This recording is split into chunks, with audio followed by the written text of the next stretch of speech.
El miedo a la libertad. Sección 21. Esta es una obra del maestro Erich Fromm. Pero no es esta la única forma. Con frecuencia no se busca el sufrimiento real, sino la excitación y la satisfacción que surgen del sentirse físicamente sometido, débil y desamparado. Otras veces, todo lo que se desea en la perversión masoquista es sentirse moralmente débil, ser tratado como un chiquillo, o ser reprendido o humillado en distintas formas. En la perversión sádica hallamos, en cambio, la satisfacción derivante del acto de infligir tales sufrimientos, castigar físicamente a otras personas, atarlas con cuerdas o cadenas, humillarlas por la acción o la palabra. La perversión masoquista, con su goce consciente e intencional del dolor y la humillación, atrajo el interés de los psicólogos antes que el carácter masoquista o masoquismo moral. Por otra parte, cada vez fue reconociéndose más el estrecho parecido existente entre las tendencias masoquistas descritas y la perversión sexual, viéndose claramente que ambos tipos de masoquismo son esencialmente un mismo fenómeno. Algunos psicólogos formularon la suposición de que, puesto que existen personas que desean someterse y sufrir, tiene que haber algún instinto que explique tal impulso. Hubo sociólogos como Bierkant, por ejemplo, que llegaron a las mismas conclusiones. El primer intento para establecer una explicación teórica más completa se debe a Freud. Originariamente, este autor pensaba que el sadomasoquismo es fundamentalmente un fenómeno sexual. Después de haber observado la presencia de impulsos sadomasoquistas en niños muy pequeños, supuso que el sadomasoquismo es un impulso parcial que aparece regularmente en el desarrollo del instinto sexual. Creía que las tendencias sadomasoquistas de los adultos son debidas a la fijación del desarrollo psicosexual del individuo en una fase infantil, o bien a la regresión hacia ella. Posteriormente, Freud prestó una creciente atención a la importancia de aquellos fenómenos que él mismo denominara masoquismo moral, es decir, la tendencia hacia el sufrimiento psíquico y no físico. También subrayó el hecho de que los impulsos sádicos y masoquistas se hallaran siempre juntos, a pesar de su aparente contradicción. Como quiera que sea, este autor modificó su explicación teórica de los fenómenos masoquistas, dando por supuesta la existencia de un impulso de carácter biológico, dirigido a la destrucción y susceptible de orientarse tanto contra los otros como contra uno mismo. Freud sugirió que el masoquismo es esencialmente el producto del llamado instinto de muerte. Además, agregó que tal instinto, imposible de observarse directamente, se mezcla con el instinto sexual, y en esta fusión aparece como masoquismo, cuando se dirige en contra de la propia persona, o como sadismo si se dirige en contra de los demás. Suponía este autor que tal amalgama con la libido protege al hombre del efecto peligroso que le produciría el instinto de la muerte en estado puro. Resumiendo, si el hombre dejara, según Freud, de mezclar la destructividad con el instinto sexual, solo le quedaría esta alternativa: destruirse a sí mismo o destruir a los otros. Esta teoría es fundamentalmente distinta de la hipótesis originaria. Mientras en esta el sadomasoquismo era sobre todo un fenómeno sexual, en la nueva teoría se trata esencialmente de un hecho ajeno a la sexualidad, puesto que el factor sexual es debido tan solo a la fusión del instinto de muerte con la libido. Mientras Freud, durante muchos años, no prestó mucha atención al fenómeno de la agresión de carácter no sexual, Alfred Adler situó las tendencias de que nos ocupamos en el centro de su sistema. Para este autor, pero este autor no las denomina sadomasoquismo, sino sentimientos de inferioridad y voluntad de poder. Adler ve solamente el aspecto racional de tales fenómenos. Mientras nosotros hablamos de tendencias irracionales a disminuirse o a hacerse pequeño, él considera los sentimientos de inferioridad en tanto constituyen una reacción adecuada frente a una inferioridad objetivamente existente, como, por ejemplo, los defectos orgánicos o la situación genérica de desvalidez del niño. Y mientras nosotros consideramos la voluntad de poder como la expresión de un impulso irracional de dominación sobre los demás, Adler se refiere exclusivamente a su aspecto racional y habla de tal tendencia como de una reacción adecuada que tiene la función de proteger al individuo contra los peligros que surgen de su inseguridad e inferioridad.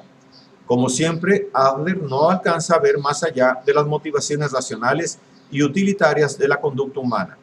Y, si bien ha proporcionado un valioso punto de vista en el intrincado problema de obrar, se queda en la superficie, sin descender nunca al abismo de los impulsos irracionales como lo ha hecho Freud.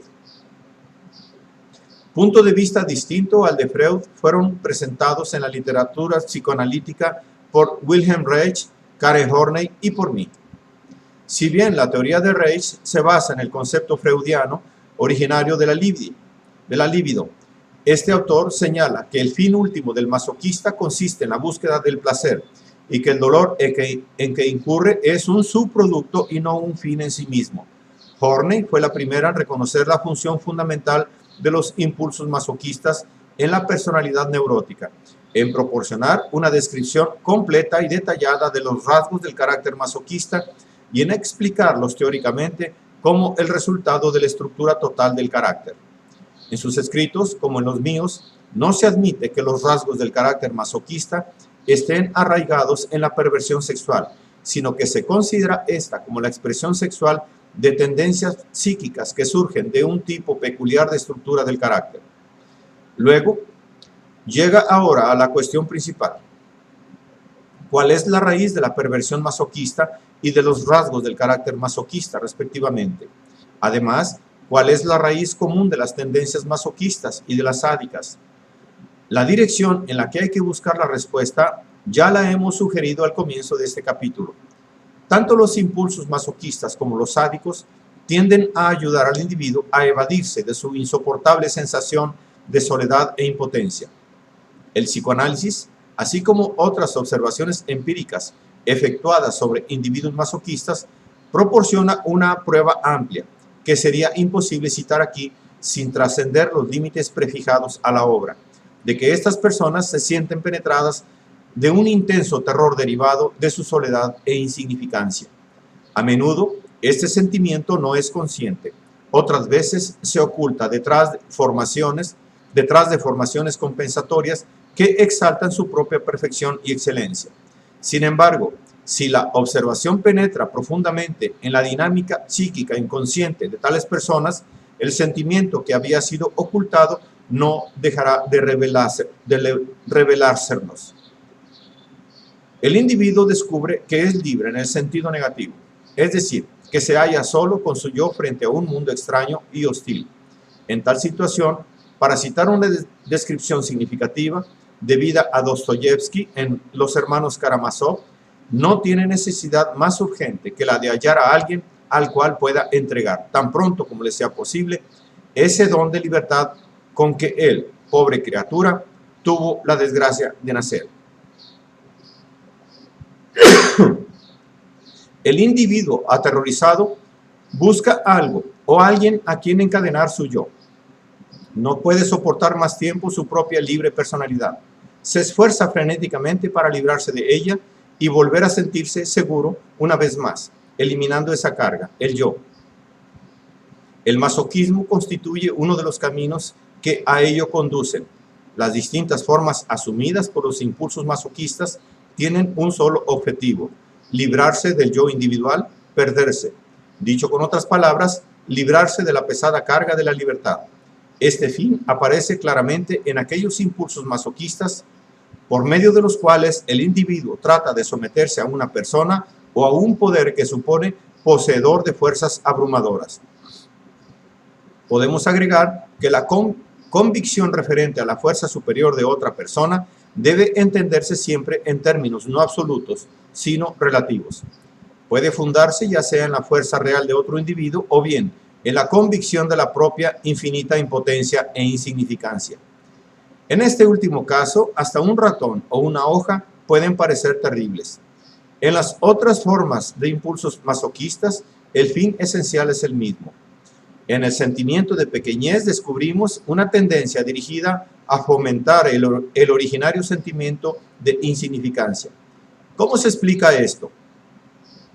¿Es admisible suponer que el remedio para curar el miedo consiste en empeorarlo?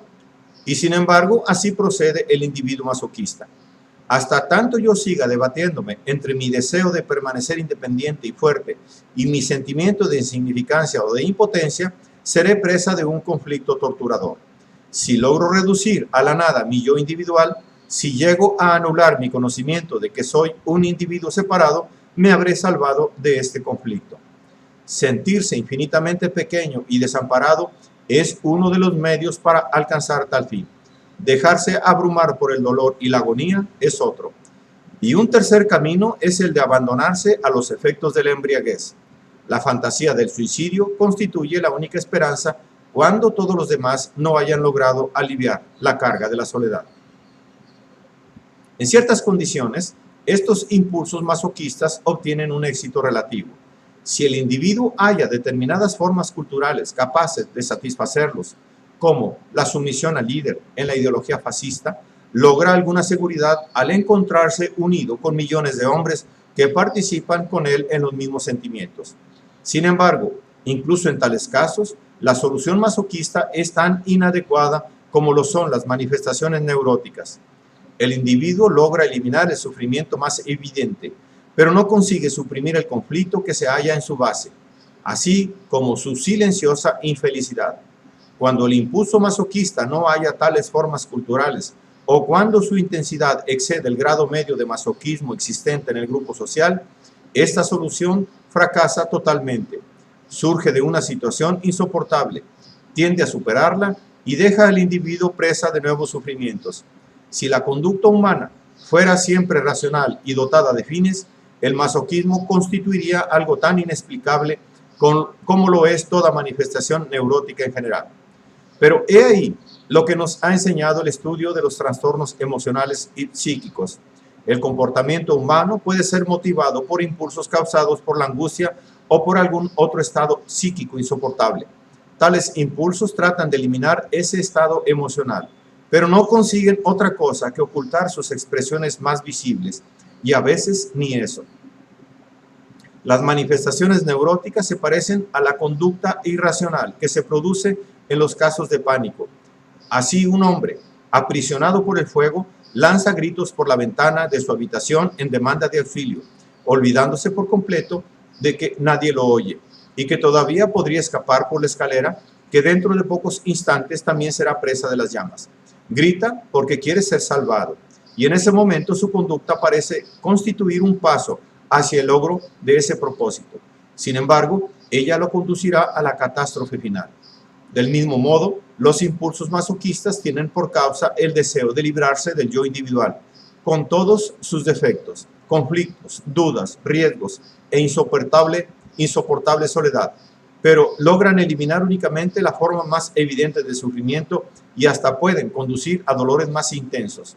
La irracionalidad del masoquismo, como la de todas las demás otras manifestaciones neuróticas, consiste en la completa futilidad de los medios adoptados para salvar una situación insoportable.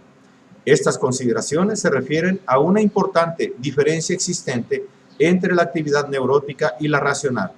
En esta, los resultados corresponden a los fines de la actividad misma, pues se obra para obtener determinadas consecuencias. En los impulsos neuróticos, en cambio, la acción se debe a una compulsión que posee esencialmente un carácter negativo: escapar de una situación insoportable. El impulso tiende hacia objetivos que constituyen una solución puramente ficticia. De hecho, el resultado de la acción es lo contrario de lo que el individuo se propone. La necesidad de liberarse de un sentimiento insoportable es tan fuerte que le es imposible elegir una línea de conducta que constituya una solución real. Con respecto al masoquismo, la consecuencia del proceso señalado es que el individuo se siente dominado por un sentimiento insoportable de soledad e insignificancia. Intenta entonces superarlo, despojándose de su yo, como entidad psicológica y no fisiológica, y el medio de que se vale es el de empequeñecerse, sufrir, sentirse reducido a la más completa insignificancia, pero el dolor y el sufrimiento no representan sus objetivos. Uno y otro son el precio que se ve obligado a pagar para lograr el fin que compulsivamente trata de alcanzar. Es un precio muy alto y tiene que aumentarlo cada vez más, reduciéndose a la condición de un peón que solo consigue contraer deudas siempre mayores sin dejar a compensar nunca lo que debe, ni a obtener lo que quiere, paz interior y tranquilidad.